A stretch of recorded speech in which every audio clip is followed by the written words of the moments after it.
a coach's victory. The Supreme Court issues a major ruling regarding prayer and public schools. We have analysis. Returned to the states. After the nation's highest court overturns Roe v. Wade, a look at what comes next in the fight for the unborn. Abortion anger. 2 more pro-life pregnancy centers are the targets of vandalism. And signs of God's love. What the Holy Father said at the closing of the World Meeting of Families in Rome.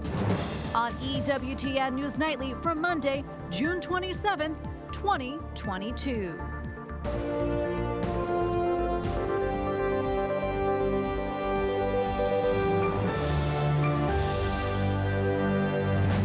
Thank you so much for being with us tonight on this feast of St. Cyril of Alexandria. I'm Tracy Sable. Another major Supreme Court ruling today. The justices ruled in favor of a high school football coach, a Christian, who was put on leave for praying on the field after games. Joseph Kennedy lost his job as a public school football coach in Bremerton, Washington, for refusing to stop praying at the 50-yard line after games. In a 6-3 ruling, the nation's highest court said the school district, quote, sought to restrict Mr. Kennedy's actions, at least in part, because of their religious character. And joining me now to discuss is John Bursch, Senior Counsel and Vice President of Appellate Advocacy at the Alliance Defending Freedom. John, thanks so much for coming on. Great to see you. First off, your thoughts on the Supreme Court's ruling and its significance when it comes to religious freedom. Well, it's really a huge win for religious believers today. The court essentially held that you don't give up your right to be able to pray and engage in other religious conduct simply because you happen to be an employee of a public institution, such as a public school or another government entity. And so that's a huge win for the Free Exercise Clause and the Free Speech Clause for all Americans who work for those kinds of employers. Yeah, and there were 3 dissenters, as you know. Talk to us about what they argued. Well, they argued 2 things. One, they said that this would potentially allow students to be coerced by teachers who have religious beliefs. And based on what the majority opinion says, that the justices say flat out that's not true.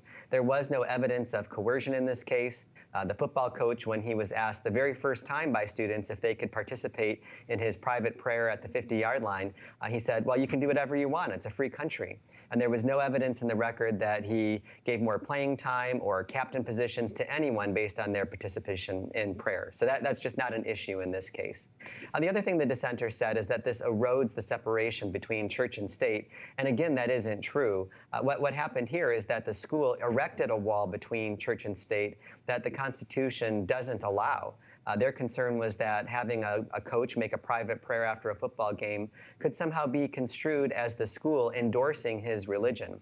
And the U.S. Supreme Court majority said that's not accurate, quite the opposite. The Free Exercise Clause protects his ability to engage in private prayer, just like it would if he was praying silently at a cafeteria table before lunch. And as you know, this is the second major ruling in just the past week, protecting religious freedom, specifically at schools. What do you think this signals? Well, there's really been a very long win streak for religious liberty in the U.S. Supreme Court going back several years right now. And I think it really comes down to the justices returning to original understanding of the free exercise and establishment clauses in the First Amendment. For years, the U.S. Supreme Court was allowing the government to restrict religious liberty, sometimes in very severe ways. And the Supreme Court is now bending back towards the original meaning of the Constitution. And this is really a win for all Americans because we should be able to rejoice together when people of faith are allowed to live out that faith in the public square. Religion is good for so many things. It's the reason that we have public universities and libraries and hospitals and homeless shelters and adoption agencies. Lots of good comes when people can exercise their religion freely, and this is certainly a step in the right direction. And John, before I let you go, any final thoughts? Well, one of the things the court emphasized in its opinion is that this is good for students as well as for teachers because students should be able to handle diverse views, including religious views, when they attend schools, and that to do so is to encourage a tolerant and diverse society.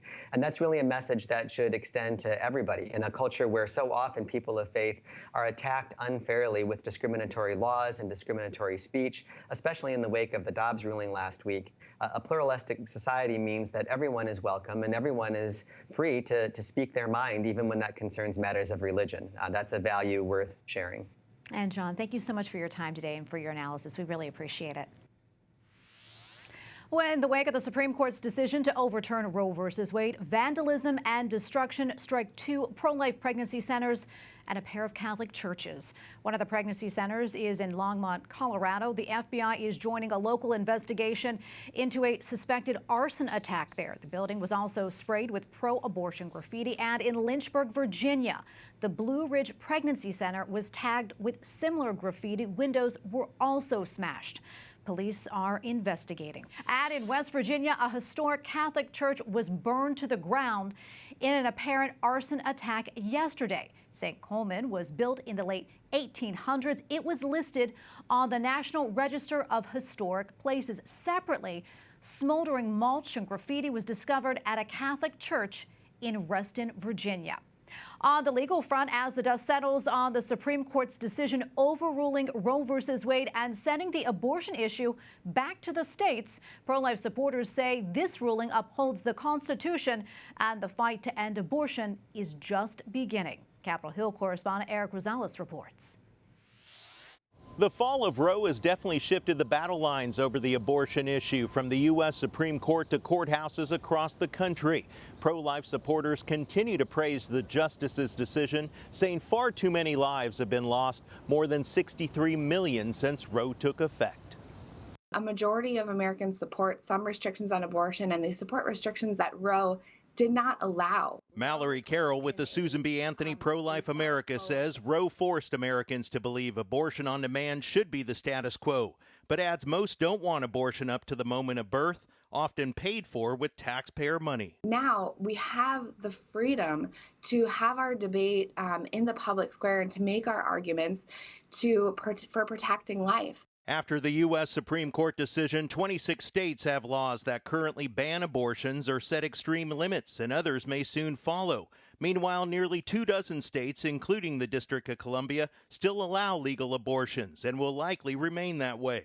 Oklahoma has a ban on abortions from the moment of conception, except to save the life of the mother.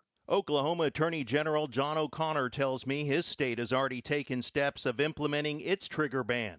We believe that there is a right to life in the U.S. Constitution, but we're willing to accept this victory in the interim, and then continue to work as we have in political debate and forum and prayer to arrive at that decision as a nation. Several states are now stepping up efforts to let pregnant women know the financial and medical resources that are available to them. Pro-life organizations say now is the time to support pregnancy care centers. More than 3,000 of them are across the country. Outside the U.S. Supreme Court, Eric Rosales, EWTN News Nightly. And joining me now is Mark Lee Dickson, director of the Right to Life of East Texas and founder of Sanctuary Cities for the Unborn. Mark, great to have you on. Thanks for coming here today. Great to be here. Okay, so I know that you've been a steady fixture outside of the Supreme Court recently, and you were there on Friday when the ruling came down. Tell me, what was the atmosphere and what went through your mind? Well, it was a surreal experience. For 49 years, we've been fighting this battle, and to finally see it come to an end of a chapter was extremely encouraging and just without words. And how does this affect the work that you do now? Well, abortion's not outlawed coast to coast, and so there's more work for us to do. And so we're going to keep on keeping on and work in both states that have complete bans and states that have bans that aren't complete yet. And we're going to keep on making sure that there's laws on the books that provide the utmost protection for the unborn and the mother. Yeah, and speaking of that, what about your home state of Texas? What do things look like there now? Well, with the overturning of Roe v. Wade, we have the pre-Roe statutes, which are back in effect right now. We also have the trigger law, which goes in effect, and so those are both great. However, we do have those cities like Austin, Texas, that have said that their leadership has said that they're going to put that low priority, and so we've got more work to do. But of course, we're seeing the abortion facilities appear to be saying that they're going to comply with the laws, and so we're seeing abortion facilities shut down. Yeah, and I want to get your take on something, and that's all such great news. I want to get your take on this, that there are a growing number of companies that are actually offering now to pay for travel expenses for their employees should they want to get an abortion across state lines. I mean, these include Amazon, Starbucks, and even Disney. I want to get your thoughts on that. Well, it's never a good idea for companies to get involved in aiding and abetting an abortion. And that's what that ends up being. If someone is paying for someone's abortion, that is assisting in the murder of an innocent child. And so we are working extra hard at making sure that that doesn't become something that is norm. And so in some cities, they're looking at passing ordinances this November on ballot initiatives, which would actually prohibit abortions performed on their residents in other states, which would really nip that in the bud. Yeah, and also another thing I want to touch on too is that you've often said that abortion is murder, and now you're being targeted for that. Tell us a little bit more about that. Well, I was sued for saying abortion is murder and that the abortion industry is involved in the murder of innocent children and that they are criminal organizations on the basis of the pre-Roe statutes. And in Dallas, Texas, they sided with the abortion industry, and in Amarillo, Texas, they sided with me. And so it's a circuit split, and so that case is going to be going before the Texas Supreme Court. And I am hopeful that the Texas Supreme Court will say that I do have the right to say abortion is murder and that the abortion industry is involved in the murder of innocent children. Well, keep us posted on that, please. We'll be praying for you. And thank you so much for coming by today. We appreciate it. Well, in Germany, President Joe Biden meets with leaders of the world's biggest economies, known as the G7 or Group of Seven. The war in Ukraine has been a key focus as fighting continues in the military conflict. White House correspondent Owen Jensen has more. President Joe Biden sits down with leaders of the G7, joining them by video, Ukrainian President Volodymyr Zelensky. They committed themselves to supporting Ukraine for the long haul. The meeting comes as Ukrainian officials say scores of civilians are feared killed or injured after a Russian missile strike hit a crowded shopping mall. Today, we officially launched the Partnership for Global Infrastructure and Investment. We collectively have dozens of projects already underway around the globe. While in the Bavarian Alps, the president also trying to portray world leadership as back home soaring gas prices and inflation slam the administration. And we thank Owen Jensen for that report. President Biden will return to Washington later this week. Coming up, a closer look at the latest security concerns involving the Communist government of China.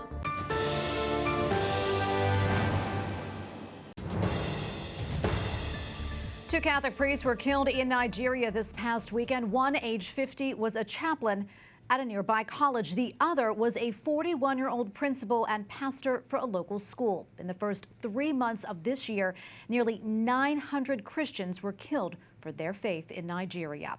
Our relatives and friends gathered in Mexico to say goodbye to two Catholic priests murdered last week.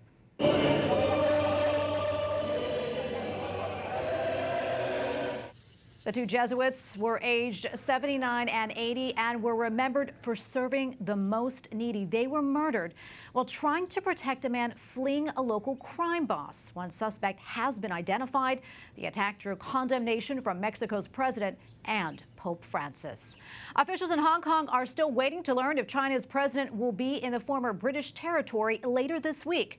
Security is tight as Hong Kong approaches the 25th anniversary of its return to China. And officials in Beijing are not saying if President Xi Jinping will be there in person. He has not left mainland China since the start of the coronavirus pandemic more than 2 years ago. And joining us now is Gordon Chang, author of The Coming Collapse of China and the Great U.S.-China Tech War. Gordon, great to see you as always. Let's talk a little bit more about these commemorations in Hong Kong. And do you think the president will be there in attendance? I really don't know, Tracy. This is fascinating because Xi Jinping has been very allergic to travel. There are a lot of explanations for it. One of them is that he's just worried about his position at home and is concerned that he may not be allowed back into Beijing. So we will not know until the last moment. And Gordon, on a different note, there are reports that the zero COVID policies in China, that they could last for possibly the next 5 years, and that would include mandatory mass COVID testing, that is, as well as travel restrictions. What do you make of this, Gordon? The Communist Party is into control. And for 5 years, that would correspond to Xi Jinping's third term as General Secretary of the Communist Party, if he gets it. So I think that this is very much to be expected in the sense that the party is much more concerned and will go to draconian lengths to ensure that there are lockdowns of the Chinese people.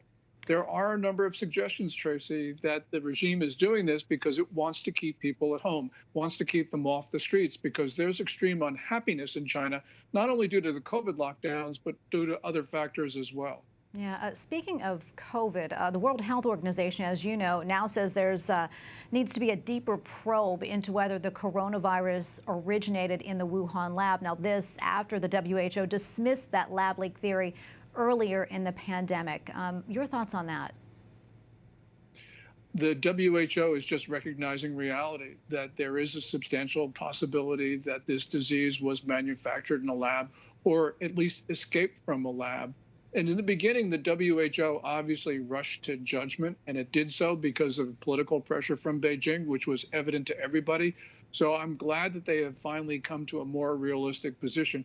But of course, Beijing is not going to allow any independent investigation of the origin of this disease.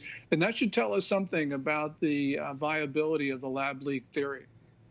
And as you know, also President Biden, other world leaders are at the G7 summit right now. And one of the topics discussed was raising $600 billion in private and public funds to counter China's Belt and Road Initiative. What more can you tell us about this? And also, separately, talk to us a little bit about China's economy right now.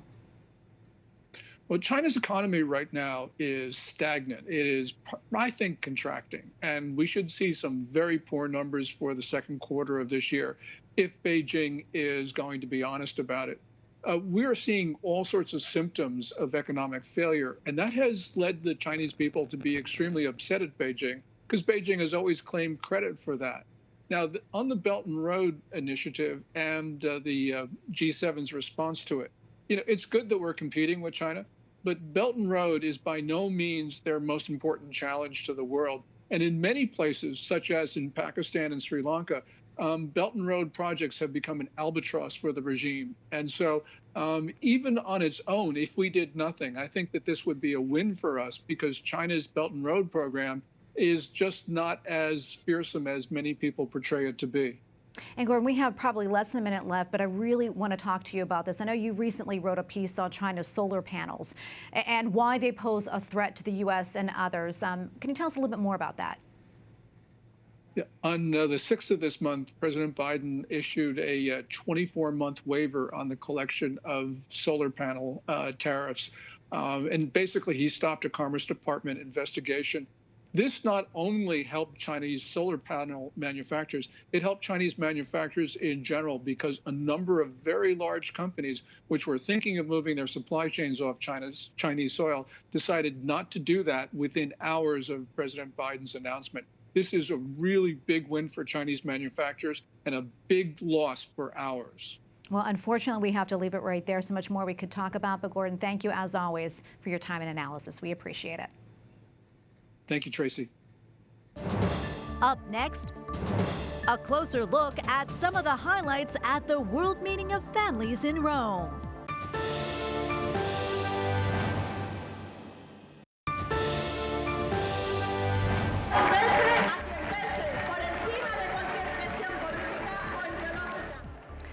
Thousands of pro-life supporters rallied yesterday in Madrid. They hailed the U.S. Supreme Court's decision to overturn Roe versus Wade and called for Spain's government to end abortion. Abortion in Spain is legal for the first 14 weeks. Pope Francis says resisting anger takes tremendous inner strength, so it is best to ask God for help. In che cosa consiste questa decisione? At a Sunday address at the Vatican, the Holy Father invited Christians to follow Jesus, who did not respond to opposition with anger and bitterness. The Pope also called for the faithful to ask Jesus for the strength of being like him, of following him resolutely down the path of service. Well, the Holy Father also attended the closing of the World Meeting of Families in Rome over the weekend, and the final event, he called on participants to, quote, announce the beauty of being family with joy. The Holy Father's request marked the end of the 5-day global gathering that included plenty of highlights and events. The World Meeting of Families, the next one is set to be held in 2028. Joining us now from Rome is Father Thomas Petri, president of the Dominican House of Studies. Father Petri, great to see you. A lot to get to regarding the World Meeting of Families, but first, the decision to overturn Roe versus Wade came down in the United States, as you know, on Friday. I'm curious, what was your reaction when you heard the news? Well, when the decision came out, we were preparing to go live anyway, and it was a frantic rush. We were rushing to see exactly what the decision was to make sure it was the same as the leaked draft, and it was. There was a lot of excitement on the set. It was including not only from us, but also from EWTN Spanish. Bishop Donald Hine from the Diocese of Madison, Wisconsin, told us later that all the families of the World Meeting of Families were in a panel session, and he could see through the room people were starting to breathe a sigh of relief and to weep and to be expressions of joy. And then he pulled out his cell phone and saw the news that, in fact, the Supreme Court had overturned Roe and Casey. Yeah, what an incredible day. Now I want to get to the World Meeting of Families while you're in Rome. Tell us about maybe what were some of the highlights, and particularly highlights for you. Well, I was very edified by the World Meeting of Families. I didn't quite know what to expect when we came, especially after seeing the World Meeting of Families in Dublin some years ago. But I have to say, all the families, every talk, there was really, Matthew Bunson used the word searing personal vulnerability, but every family made clear that the only way to get through all of the messiness and struggles that every family goes through is by clinging to the grace of Jesus Christ, staying close to the Church's sacraments, and knowing and living the teachings of the Church. It was really quite a phenomenal experience. Yeah, and I'm curious about this, too. What did the Holy Father mean when he asked Catholic families yesterday to be missionaries in the world? Can you explain that to us? Sure. The Holy Father, throughout the World Meeting of Families, kept emphasizing this, that the family has to have an interior dynamism, interior dynamic of dialogue and communication and selfless love. But at the same time, they also have to be ad extra, moving outward in mission as a family and witnessing not only their love, but God's fidelity, their giving to one another, the bridging of the generations, so that the family becomes a model of virtue and of love and of charity to the world. This is the family's mission, and he asked every family to hear that mission and to hear what the Lord was asking them to do. Yeah, and before I let you go, wondering any final thoughts, and also was there anything that maybe surprised you about the World Meeting of Families this week? Well, I think just what I said at the top on this, just how personal many of the families that were chosen to speak to the World Meeting of Families. You know, we had stories of infidelity, stories of real loss, of real death, of children in families, and the courage that it took those families to speak about those things, which I'm sure was also healing for them, but that they've been able to come through some real tragedies with grace and forgiveness. It's really remarkable. Everyone, really remarkable. Everyone throughout the world is really trying to live the best families they can, as the best families they can, according to, with grace, the sacraments and the teaching of the Church. Well, Father Petri, thank you so much for your time today and your wonderful coverage this week. We appreciate it. God bless you. And we thank you for watching tonight. For the entire EWTN News Nightly team, I'm Tracy Sable. Good night and God bless.